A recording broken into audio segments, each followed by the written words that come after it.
This is the Franchise QB Podcast, where we empower entrepreneurs to win big in franchising.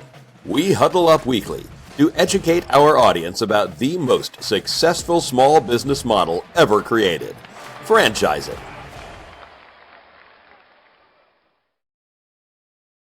Welcome to the Franchise QB Podcast. I'm your host, Mike Halpern, a 20-year industry veteran and entrepreneur.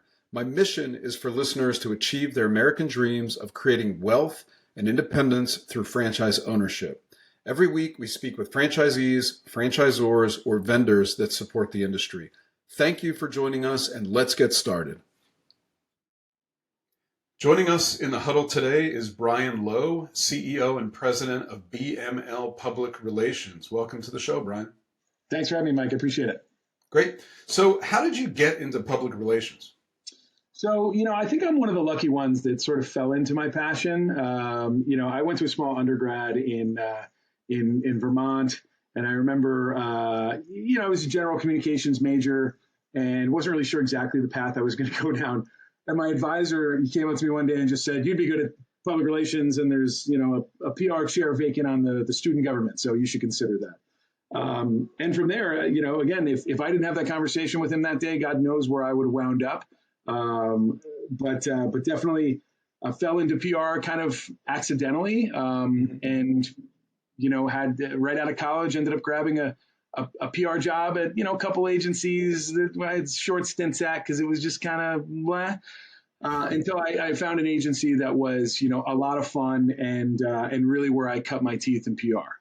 Gotcha. Very cool. Thanks for that background. So when you were doing the agency work, what kind of clients did you work with back in the day?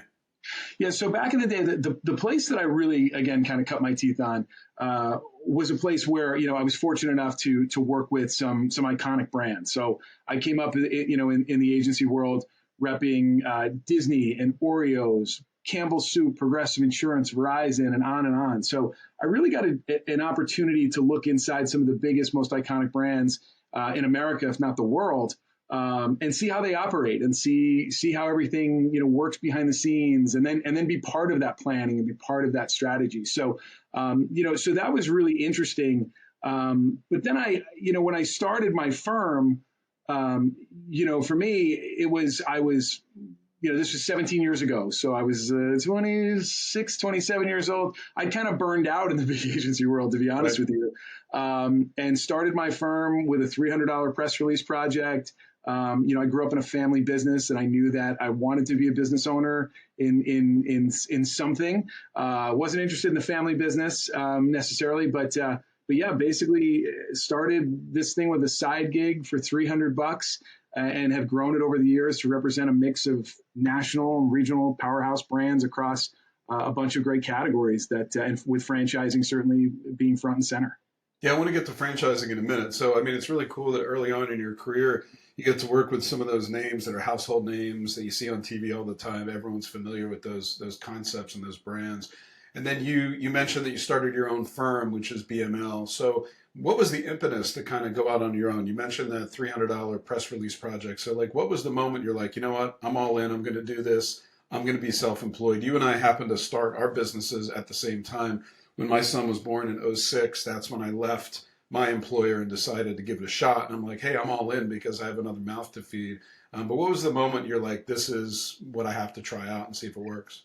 Yeah. So, honestly, I was killing myself for somebody else, and again, it was a great experience. That agency I'm still very closely connected with, and all the senior guys over there, and everyone was incredible. But again, more growing up in a family business, I think feeling like, again, although that was, family business can be a tough road to run down, it's very tough to manage family employees and non-family employees. And there's an interesting dynamic that and challenging dynamic that takes place. But for me, I think it was, hey, I'm 26. I'm not married. I don't have a mortgage, no kids yet. Good time to take a shot. Yeah, let's give it a go. And worst case scenario, I'll get a job somewhere else. And it just happened to gain some traction and work out for me. Good for you, man. That entrepreneurial itch kind of came through and has obviously been working. So you talked a little bit about franchise clients, and obviously being on the Franchise QB podcast, that is our niche. How did that start? Did you start with repping local franchise owners? Did you start working with a franchisor? How did your PR business cross over into the franchise space? So that's one of the things that it's a great question, and that's one of the things that I think is incredible about kind of the model of franchising. So yeah, so started out with a couple of small clients through friends of friends. Met somebody, a company that happened to be the franchisee that was bringing Smashburger to New Jersey. Okay. So through a lot of the work we did for that client, they ended up opening 13 or 14 Smashburger locations, and that brand was on fire at the time. It was on fire. I remember that quite a bit. Yeah, I spent a lot of my career in food, so totally. Yeah, they were doing great. The concept was great. And the franchise partner was an awesome client, just a really good guy. And so through that, it was, I think, it was one of those things where we started the kinds of promotions at the time, at least with the media landscape and with the vibe of the world, was different then. We just took an approach of let's generate as much publicity as we can, not just for driving people through the door, but like, let's have some fun. And so a lot of the fun promotions started getting, we're this small agency in New Jersey at the time. So the corporate team out in Colorado where Smashburger was based was seeing all these Google alerts coming in with all these, fun and creative kind of promotions that we were coming up with and great media coverage as a result of it. We got the knock on the door from the corporate office. So, I'm always a big believer in, as much as we love to work with franchisors, we work with a lot of multi-unit franchise companies. And the reality is we've seen significant growth in our business because of not just working with a franchisee and a franchisor knocking on the door, but also we've done a significant amount of work and still do with the Applebee's system. We picked up one of our largest clients because we were doing work for a smaller Applebee's franchisee, and the big dog knocked on the door and said, "We want you to do that for us." So, that's really cool. Yeah. So yeah, can I ask about that? Yeah.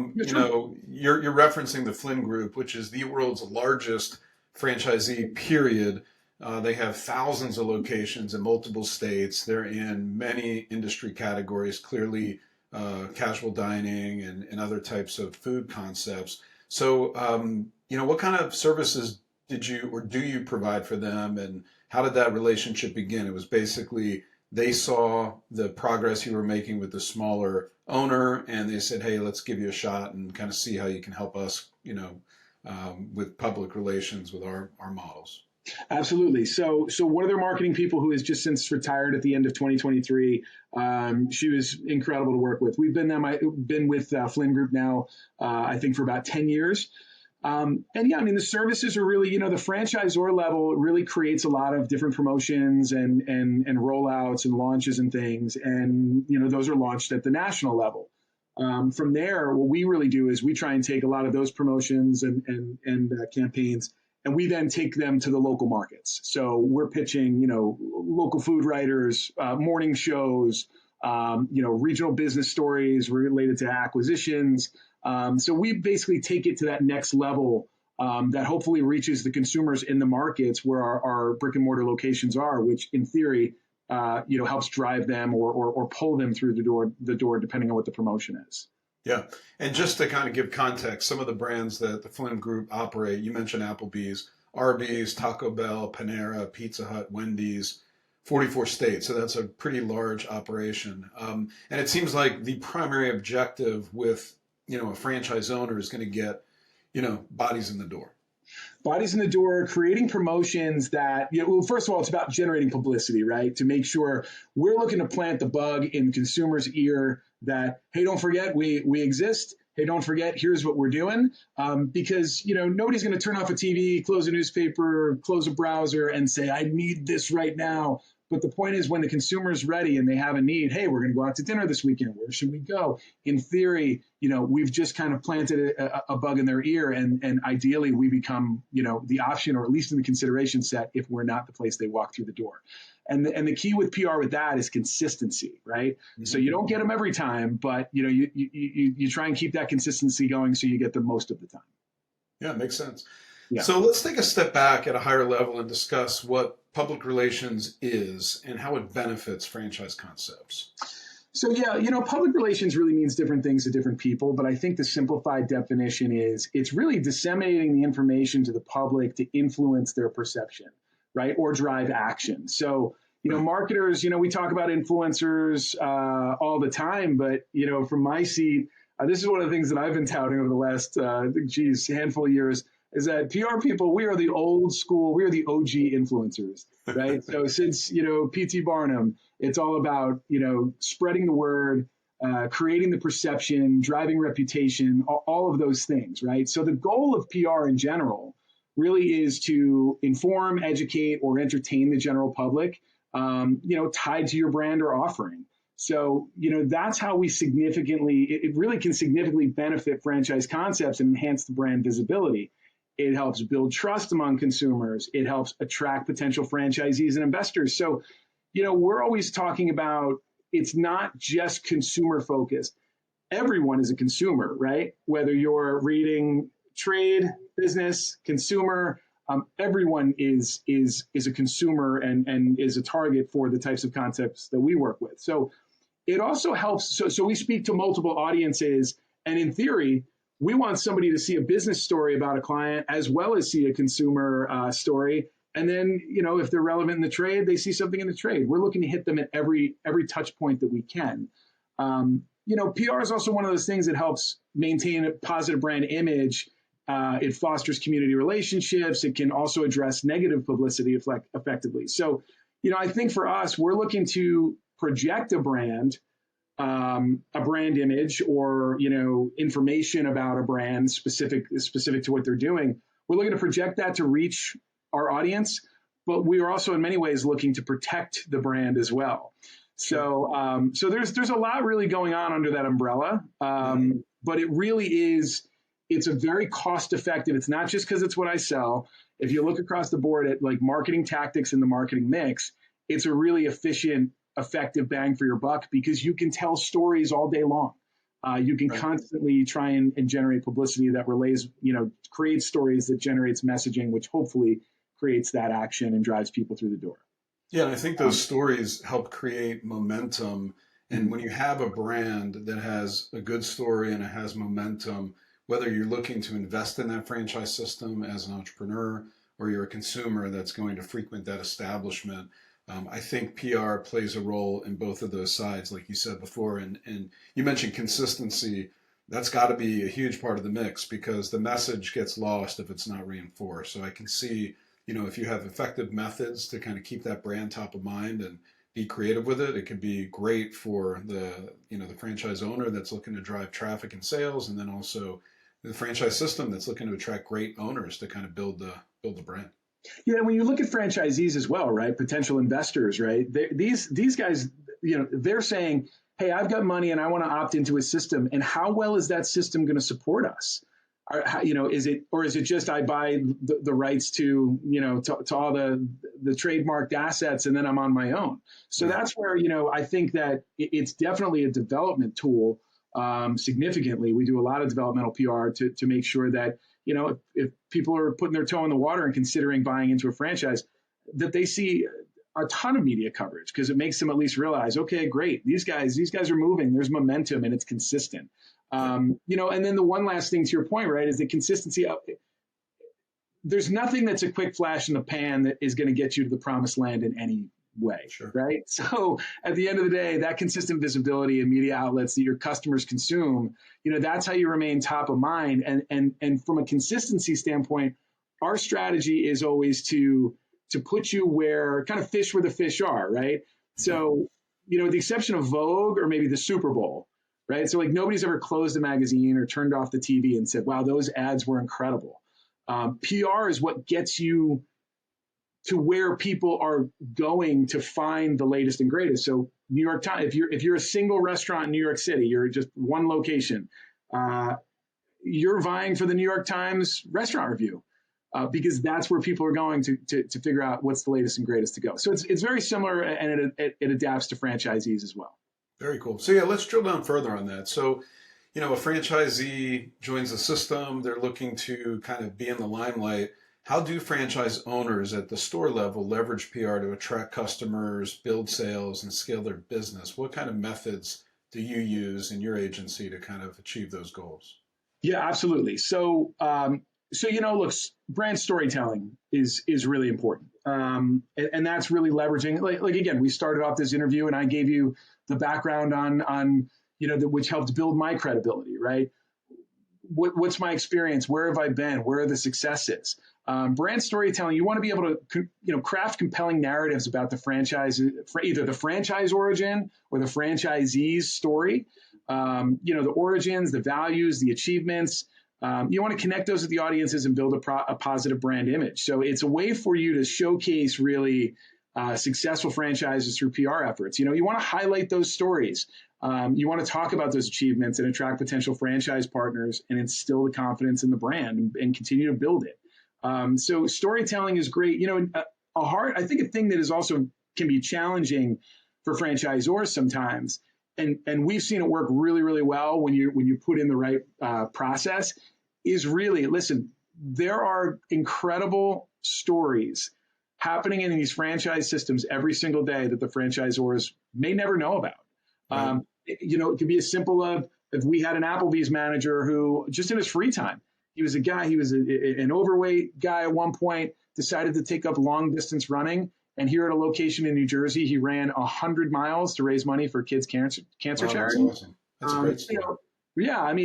So it was like one of those things where that story kind of bubbled up to the surface because we had, we were kind of always trying to say, hey, listen, let's extract some of these things that are happening at the local level.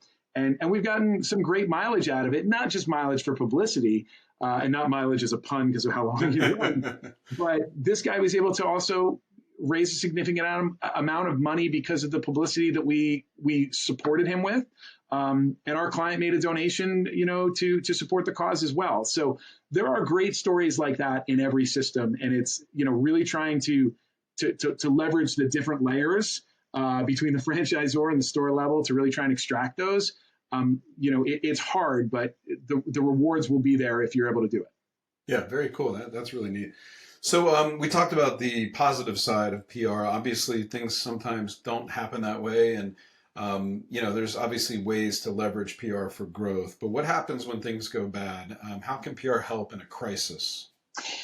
How can PR help in a crisis? So, that's where you look. When a crisis happens, you want to, first of all, before a crisis happens, you really want to try and develop a proactive crisis communication plan to address any negative situations properly. You want to maintain that transparency, and you want to mitigate that potential damage to the franchise's reputation. So, a lot of systems will come in. If they don't already have protocols in place, we try and put together, a committee that everyone is activated when there's a crisis situation. That means everyone gets on a call. We review all the available information. We review the status of injuries or damages. We look at surveillance footage. From there, we also cooperate with local authorities, assuming that they're involved, if they're involved, and try to support it any way we can.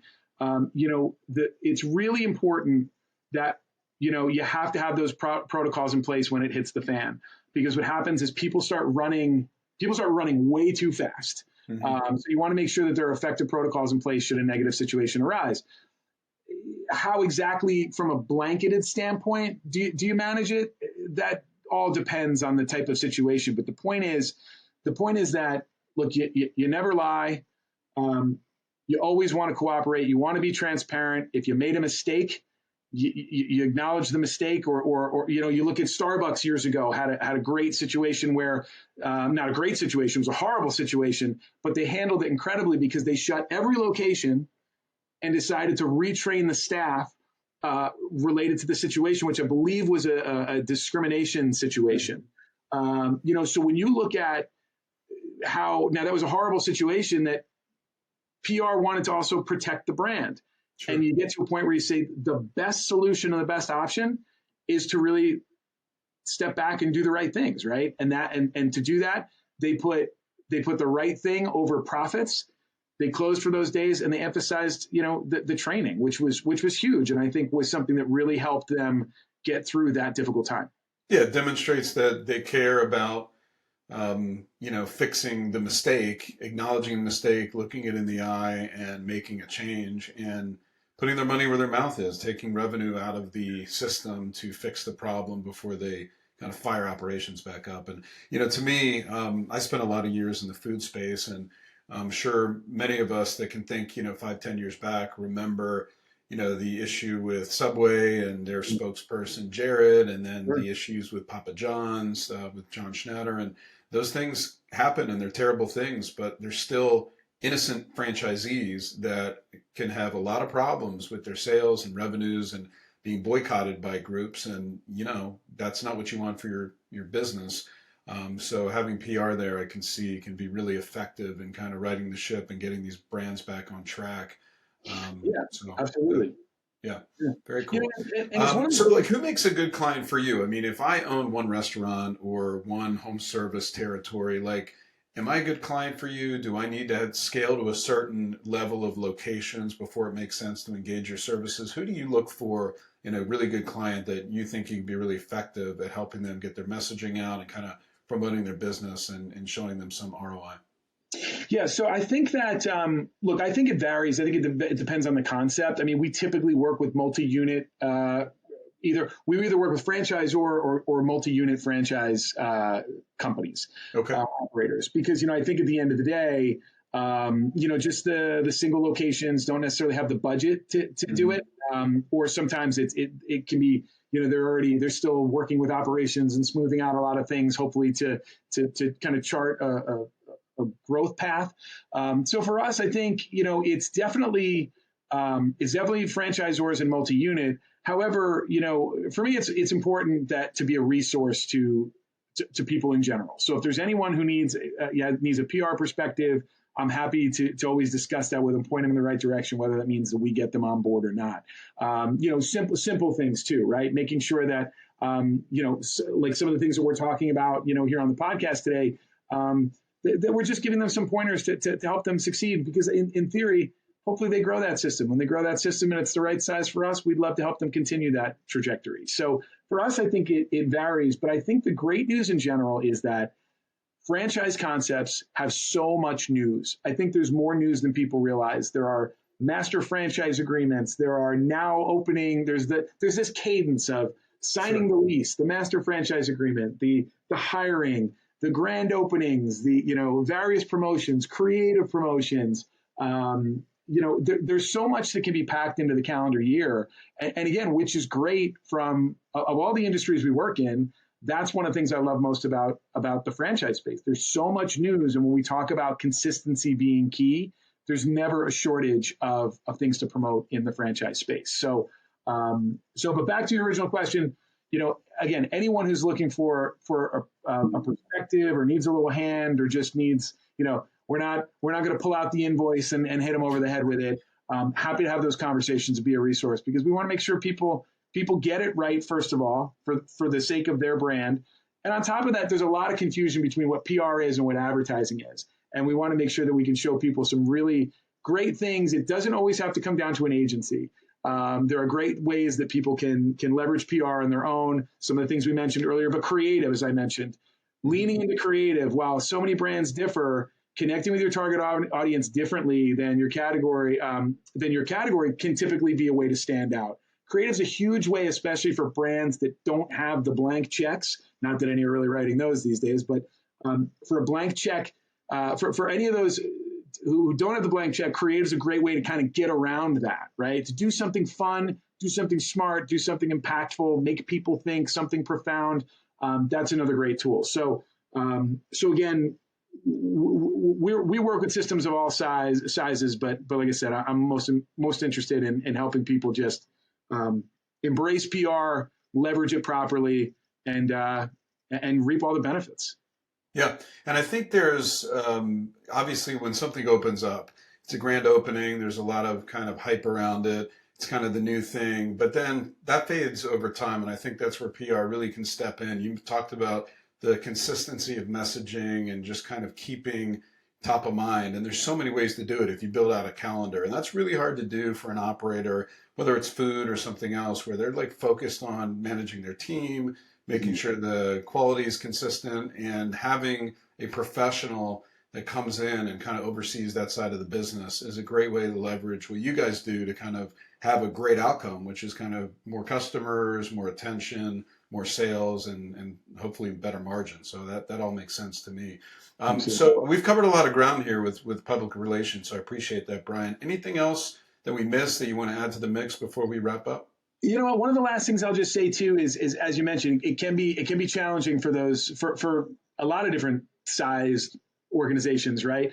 One of the key things though is leverage social as well. Social media and PR really go hand in hand, but also make sure you have consistency in voice. There's nothing worse than when we see a brand out in the media space kind of communicating one thing, and then on social you see kind of a different vibe, a different tone, a different voice. So just make sure as you're mapping all these things out, you've got consistency in brand voice. It's one of those things where it's noticeable when you don't. So listen, I appreciate you having me on, Mike. It's been a lot of fun. And like I said, if anyone's interested or needs it's just a little counsel, little point in the right direction, don't hesitate to reach out to me, and you can reach us through bmlpr.com and track us down. We'd be happy to help.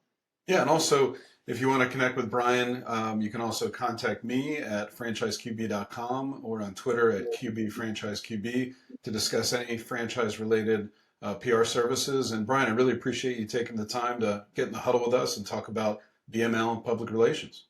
Thanks, Mike. Appreciate it. All right. Thank you for listening to the Franchise QB podcast, where you're at the helm of your future as a franchise owner. If you enjoyed the content, please rate the show and recommend it to anyone that might be interested in franchising. Make sure to visit franchiseqb.com to subscribe to my newsletter and for an actionable playbook to go from walk-on to legend in your new business. Follow us on Twitter at QBFranchiseQB and join us every week for a new episode. See you next time. Visit franchiseqb.com to take the next step of your journey towards wealth, independence, and franchise ownership. And remember, when working for the man gets old, you must do something bold. Thank you for listening.